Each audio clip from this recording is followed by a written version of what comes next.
अगर आज भी तुम बिस्तर पर लेटे हुए हो और पढ़ नहीं रहे हो तो तुम अपनी कब्र खुद खोद रहे हो।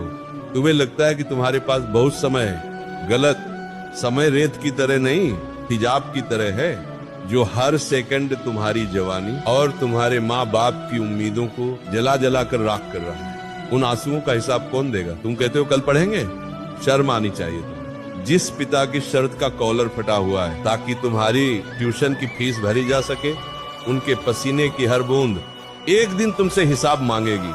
जिस माँ ने अपनी हर इच्छा मार दी ताकि तुम्हें एक अच्छा भविष्य मिल सके, क्या उसका सिला तुम सोशल मीडिया पर वीडियो देखकर दोगे?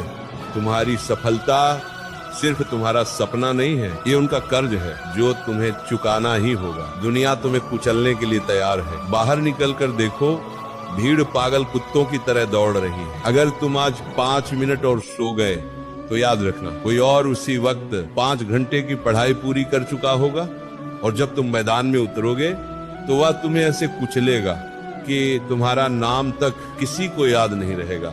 दुनिया कमजोरों पर दया नहीं करती, दुनिया सिर्फ विजेताओं के पैर चूमती है। तुम अपने मोबाइल के गुलाम हो, अपनी नींद के गुलाम हो, अपने आलस के गुलाम हो, और ख्वाब देखते हो राजा बनने के। राजा वह नहीं होता जिसके सिर पर ताज होता है, राजा वह होता है जिसका अपने मन पर राज होता है। अगर तुम अपनी उंगलियों को उस स्क्रीन से नहीं हटा सकते तो भूल जाओ कि तुम कभी किसी बड़ी कुर्सी पर बैठोगे। भीड़ का हिस्सा बनना आसान है, लेकिन भीड़ जिसके लिए तालियां बजाए वह बनने के लिए रातों की नींद और सुकून की बलि देनी पड़ती है।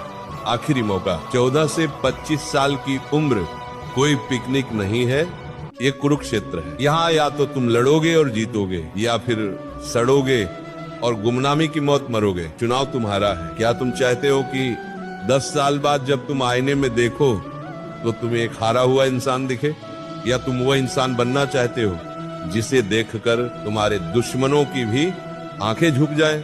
अभी उठो, अपने फोन को पटको, अपनी किताबें उठाओ और तब तक मत रुको जब तक तुम्हारे नाम के आगे कोई पहचान न जुड़ जाए। आज का दर्द कल की ताकत बनेगा।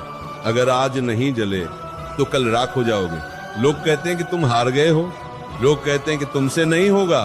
कहने दो। शेर जब 2 कदम पीछे हटता है तो इसका मतलब ये नहीं कि वो डर गया है, इसका मतलब ये है कि अब शिकार होने वाला है। बिना किसी मकसद के दौड़ोगे तो थक जाओगे। अपनी वजह ढूंढो। वह वजह तुम्हारी गरीबी हो सकती है, वह वजह किसी का दिया हुआ अपमान हो सकती है, या वह वजह